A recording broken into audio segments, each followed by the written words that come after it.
Hi guys, this is Imad the Tech Guy here. Welcome back to my channel. So since I started my venture in smart home, I always get asked the question, what is smart home?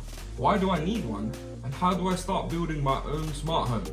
Hopefully in today's video, we'll be answering those questions.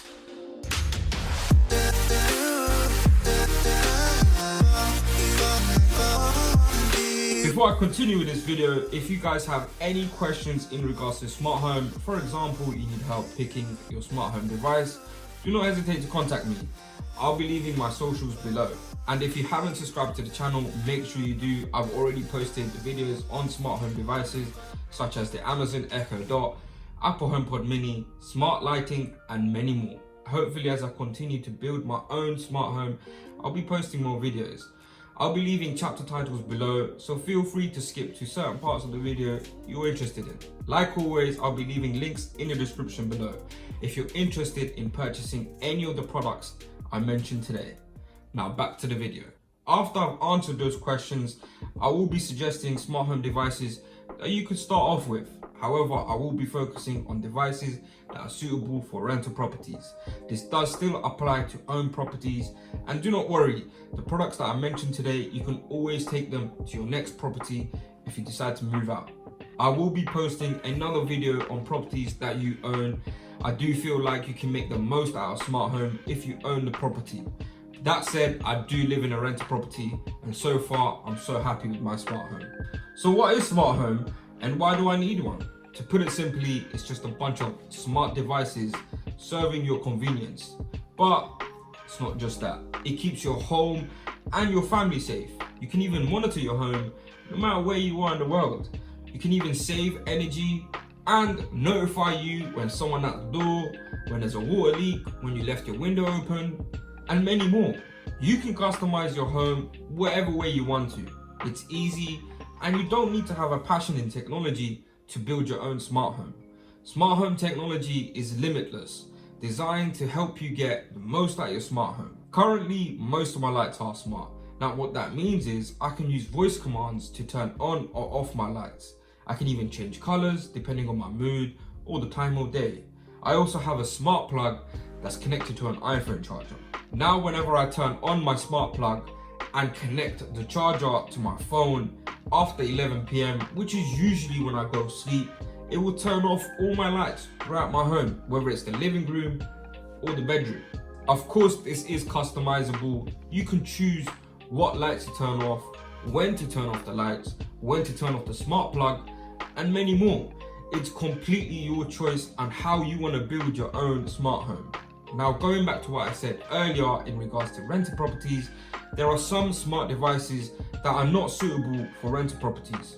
For example, smart door locks or smart doorbells.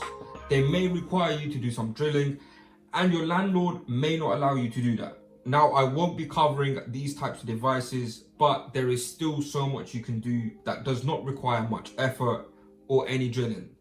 Alright, so the first thing you need to consider is having a strong, reliable network or an internet connection. This does not mean that you need to have super fast broadband with the best range. All you need to think about is how many rooms you have in your home and make sure all the rooms has a decent internet connection using your home network. Now you might see the internet connection drop in certain rooms. Do not worry, as long as you can surf the internet or watch a YouTube video without any problems, you should be fine. If it takes a few minutes to load a page or a video, then you might see when you have a smart device in that room, it may not function as intended. Tips to improve your network would be by contacting your internet service provider to increase the speed, or you can install access points throughout your home to improve your connection.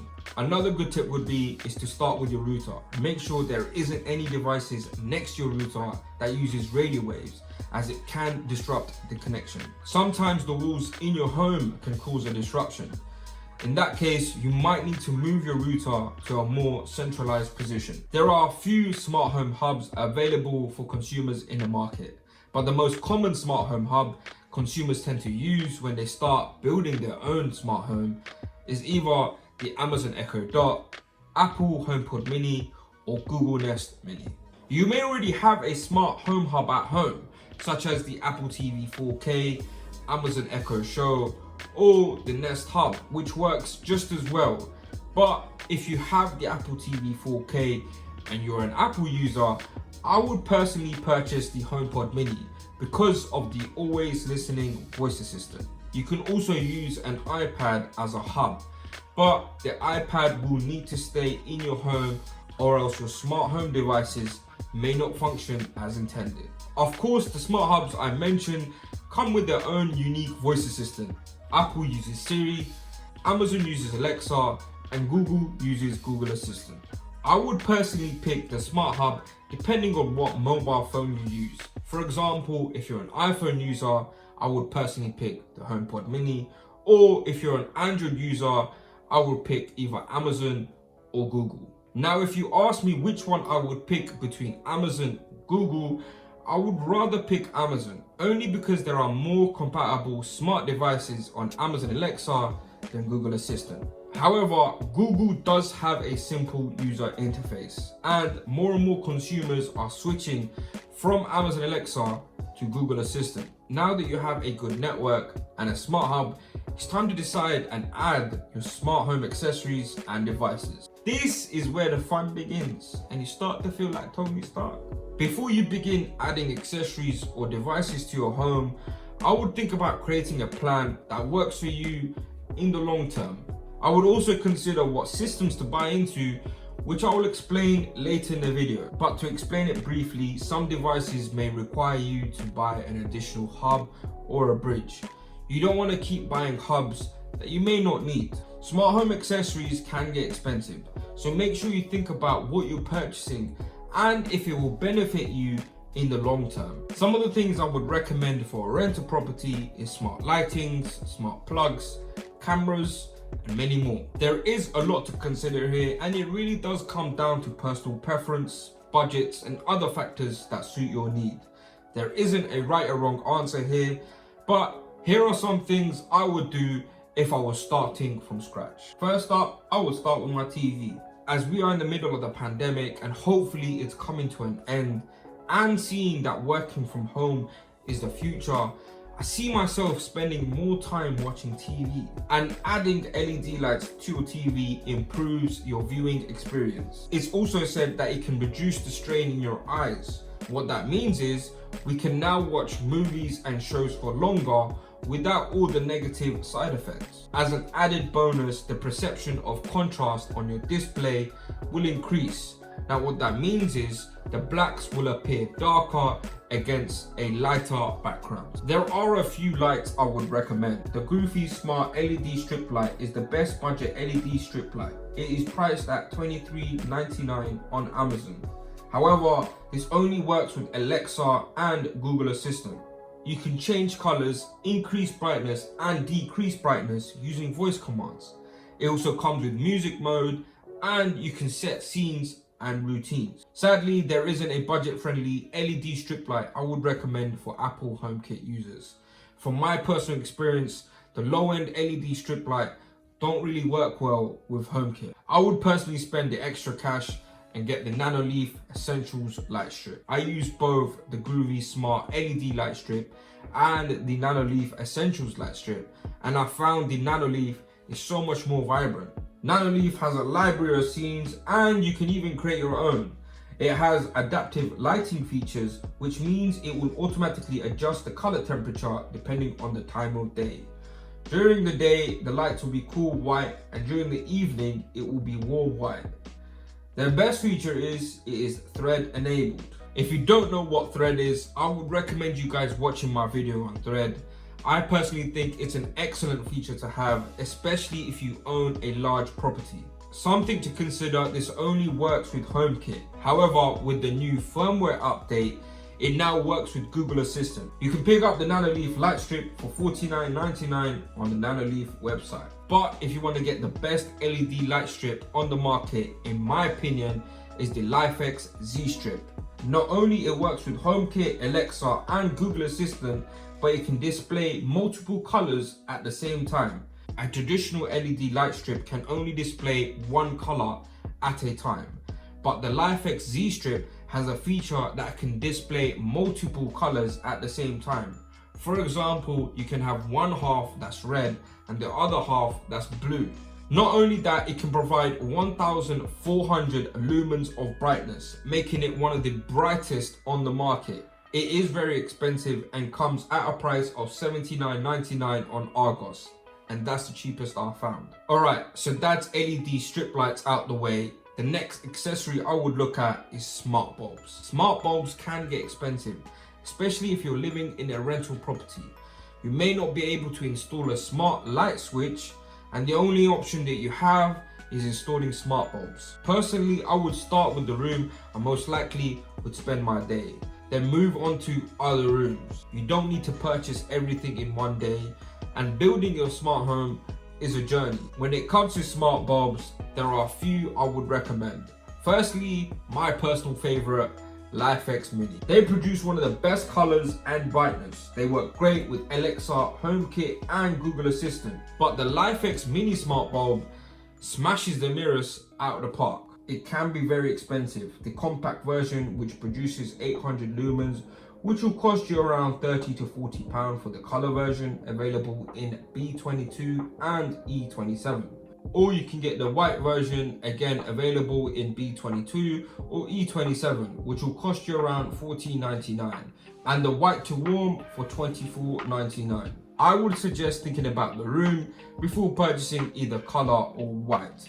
For example, for my bedroom, I have color, and I found myself I don't need it because it mostly stays at warm. Another bulb to look into is Philips Hue. They are a very good alternative to LIFX Mini, but they do require an additional hub. Before purchasing Philips Hue, I would really think about the long term, and if you will purchase more Philips Hue product. Now, why does Philips Hue products need an additional hub? Philips Hue products cannot directly communicate with your smart home hub. Regardless if you have Amazon Echo or Apple HomePod Mini or even Google Assistant, it will need the additional hub always for it to function. Philips Hue products will only work with Philips Hue hub. This also means that if you require an additional hub for another smart home accessory and it's not a Philips Hue product, it will not work with the Philips Hue hub. There isn't much point investing in Philips Hue that comes with 2 or 3 bulbs and only use Philips Hue light bulbs. You're better off purchasing light bulbs that does not require an additional hub. Smart plug is a really good way of making your electrical appliances smart. You can set routines or scenes. For example, set a time to turn off the light, or set a routine to turn on the light before you come home. Of course, if you're using a smart bulb for your lamp, for example, there isn't much point connecting a smart plug. Smart plugs are not just for lights. You can connect it to your TV, your kettle, to your fan, or anything that requires a power socket. I'm using my smart plug that's connected to my phone charger. I've set a routine where if the smart plug is turned on at 11 PM, which is usually the time I go to sleep, it will automatically turn off all my smart lights. I'm also planning to get a smart plug for my TV and then add it to this routine so then it will turn off my TV. Smart plugs also come in smart power strips, so you can control more than one outlet. Another benefit of smart plugs is that it can save you cost on energy. There are times we forget to turn off the appliance.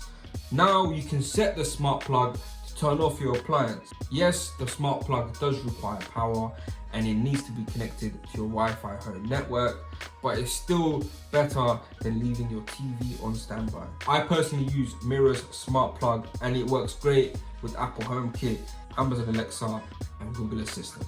You can purchase it from Amazon for $17.99, but it's currently on sale for £14.44 for a single plug. You can also get them in multi-packs. Now let's talk about sensors and security systems. You can get sensors for motion, windows and doors, smoke alarms, and many more. Sensors are a great way to automate your home. But before you purchase your sensors, I would suggest you invest in your security. A popular security system in the smart home world is Aqara. You have an option of 2 hubs. You can either get the M2 hub or the M1S hub.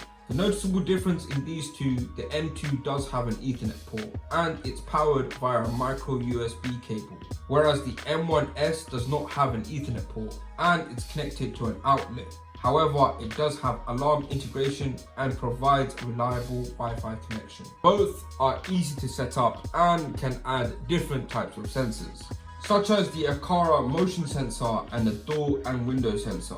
For HomeKit users, you do get additional support for other sensors, such as the water leak sensor and the temperature and humidity sensor. Sadly, there isn't much support for Google Home Assistant, and I couldn't find a window and door sensor that I would recommend. You can, however, get the Philips Hue motion sensor for indoor and outdoor, but then again, you will need a Hue bridge. Please note, if you purchase Aqara products, you will need an Aqara hub. And if you purchase sensors from other smart manufacturers, it won't work with Aqara. So make sure you purchase the correct hub for your sensor if you require one. Motion sensors are typically used to turn on lights when motion is detected. It can also be used to notify you when unusual motion is detected while you are away from your home. For door and window or contact sensors, it's a very simple, practical way to automate your home. For example, you can add one to your storeroom if you have smart lighting. When you open a door, it would automatically turn on the lights, and vice versa when you close the door. Another way to use contact sensors is by attaching it to your window. It will notify you when you're going to sleep that you've left your window open.